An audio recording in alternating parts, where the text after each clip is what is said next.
तर देशात आता लोकसभा निवडणूक ऐन रंगात आहे। लोकसभा निवडणुकीच्या शेवटच्या टप्प्यातील मतदानापूर्वी पंतप्रधान नरेंद्र मोदींनी एक विशेष मुलाखत दिली आहे। मुलाखतीदरम्यान पंतप्रधान मोदी काहीसे भावुक झाल्याचं पाहायला मिळालं। कुणी मला मौत का सौदागर म्हणालं, तर कुणी मला गंदी नाली का किडा म्हटलंय।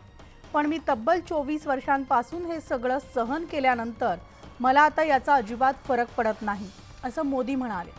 आणि त्यामुळे निवडणुका असो वा नसो, विरोधकांना शिवीगाळ करण्याचा अधिकार आहे।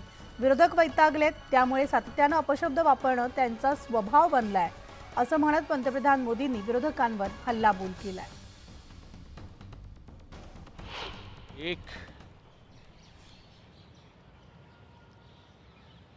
हमारा एक नया दौर शुरू होगा, उसका उसके अंदर संकेत है।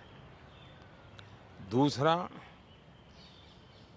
जो लोग बड़े सपने देख करके बड़े वादे कर रहे थे, उनके लिए भी आखिरी दौर है।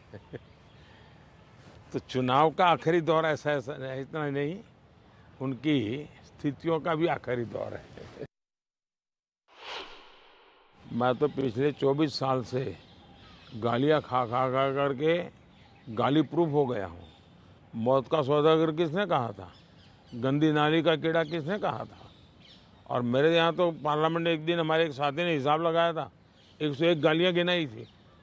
तो चुनाव या चुनाव न हो, ये लोग मानते हैं कि गालियाँ देने का हक उनका ही है, और वे हताश निराश इतने हो चुके हैं कि गालियाँ देना, अपशब्द बोलना, ये उनके शायद जहन में है, उनके स्वभाव में हो गया है।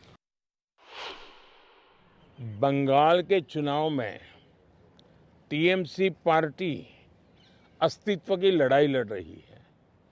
आपने देखा होगा पिछले असेंबली के चुनाव में हम 3 थे, 3 में से बंगाल की जनता ने हमें 80 पर पहुंचा दिया। हमें लोकसभा के अंदर भारी बहुमत पिछले चुनाव में मिला था। इस बार पूरे हिंदुस्तान में द बेस्ट परफॉर्मिंग स्टेट कोई होगा तो पश्चिम बंगाल होने वाला है। भारतीय जनता पार्टी को सर्वाधिक सफलता पश्चिम बंगाल में मिल रही है, और पश्चिम बंगाल का चुनाव एक तरफा है।